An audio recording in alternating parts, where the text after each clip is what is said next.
I here declare, without further ado, to have begun in the second or third week of June, at the moment, that is to say, most painful of all, when over what is called our hemisphere, the sun is at its pitiless most, and the Arctic radiance comes pissing on our midnights. Yeah, that's right. Samuel Beckett, Molloy, a book I have had a strange relationship with, very much like a male female relationship. And I don't think I need to elaborate on that uh, by um, by spouting more about the metaphor. I'll just tell you what the relationship with this book is. I had the somewhere around here. Maybe I gave it away finally. The old trilogy, Molloy, Malone Dies, and The Unnameable. I had it. I had the copy that I had in the United States, which makes it 24 or 5 years old, and I don't know how long I had it there, but it was quite some time. It was an old book, and it held up well.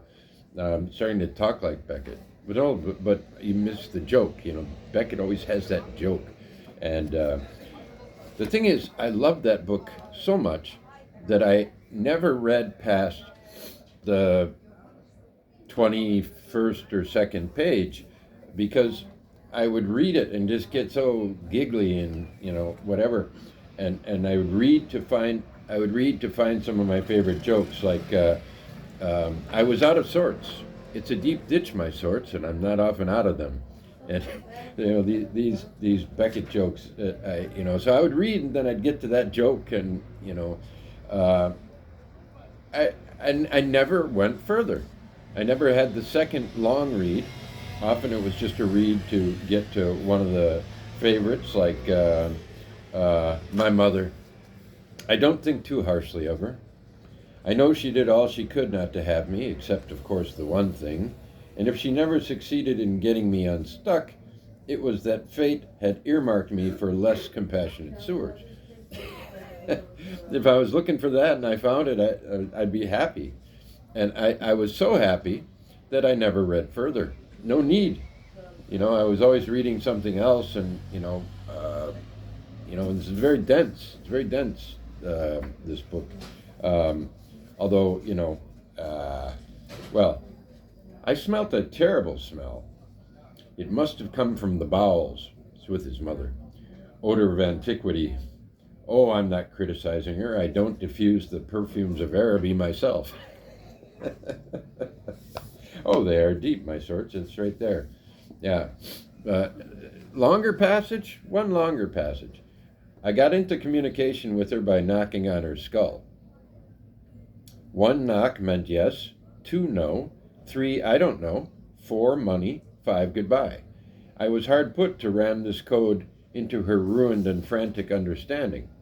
But I did it, in the end. That she should confuse yes, no, I don't know, and goodbye was all the same to me. I confused them myself. But that she should associate the 4 knocks with anything but money was something to be avoided at all costs. During the period of training, therefore, at the same time as I administered the 4 knocks on her skull, I stuck a banknote under her nose or in her mouth. In the innocence of my heart!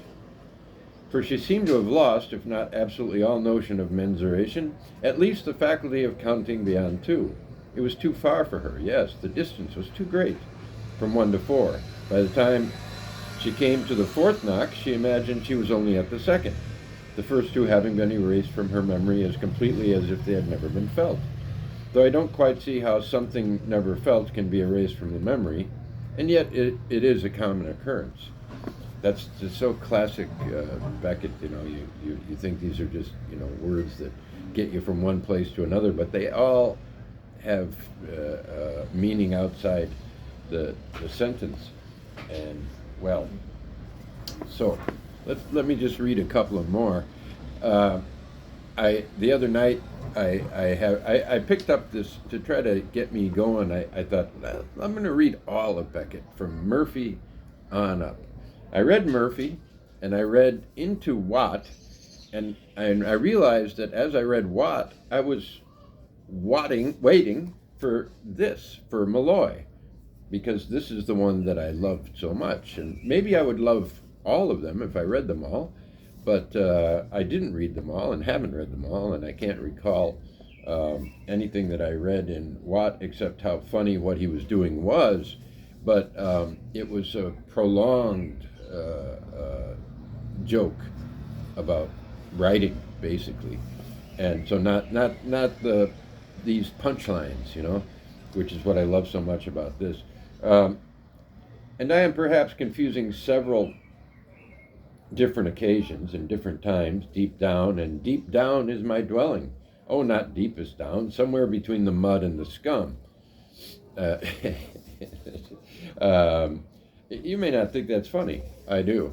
Let's see, here's one. You never know where to start, because sometimes it's, a whole page of, short bits, but then, you think, oh, he writes in short bits, and then there's a long collection of short bits without full stop, unless you do. That's me using a little Beckettian on you. So, to know but what the laws of the mind, perhaps, of my mind, that, for example, water rises in proportion as it drowns you. Yeah. And then a little dog followed him, a Pomeranian, I think, but I don't think so. I wasn't sure at the time, and I'm still not sure, though I've hardly thought about it. The little dog followed wretchedly, after the fashion of Pomeranians, stopping, turning in slow circles, giving up, and then, a little further on, beginning all over again. Constipation is a sign of good health in Pomeranians. That's something you probably didn't know.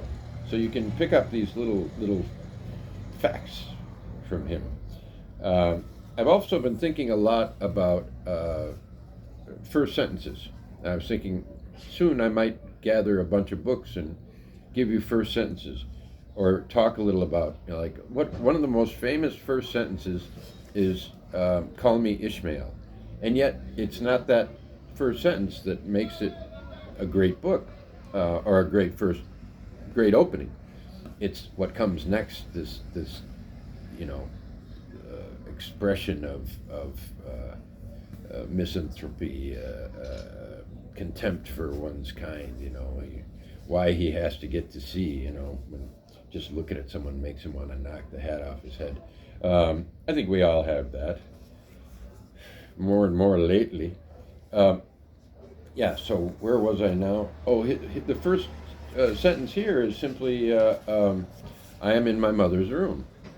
It is I who live there now. I don't know how I got there. Perhaps in an ambulance, certainly a vehicle of some kind. I was helped. I'd never have got there alone. There's this man who comes every week. Perhaps I got here thanks to him. He says not. He gives me money and takes away the pages. So many pages, so much money. Yes, I work now, a little like I used to, except that I don't know how to work anymore.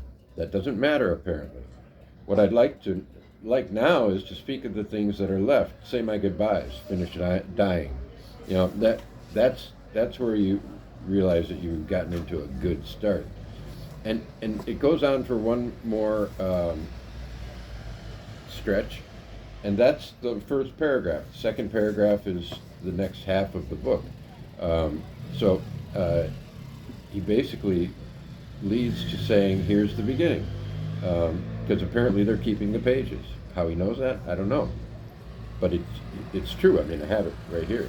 So they did keep that. Yeah. So I'm going to read it now, and I'm on page 23. I'm out of the ditch. I'm into new territory after all these years. New territory in Samuel Beckett. What an odd reading situation. I hope you get to the metaphor, the meaning of the metaphor now. Think of a couple people working in the same office all those years, and every once in a while they have a flash of realization that they are very deeply connected and right for each other. But it's just a flash, comes, goes. And every once in a while it's just a great feeling, and a smile, maybe, get romantic here, a little smile radiates the office, and irradiates the office, perhaps. I don't know. Anyway, Samuel Beckett, Molloy.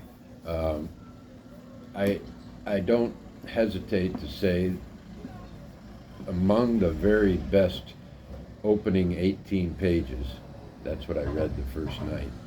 And try it out yourself. The man is extraordinary. And dead. He did finish dying.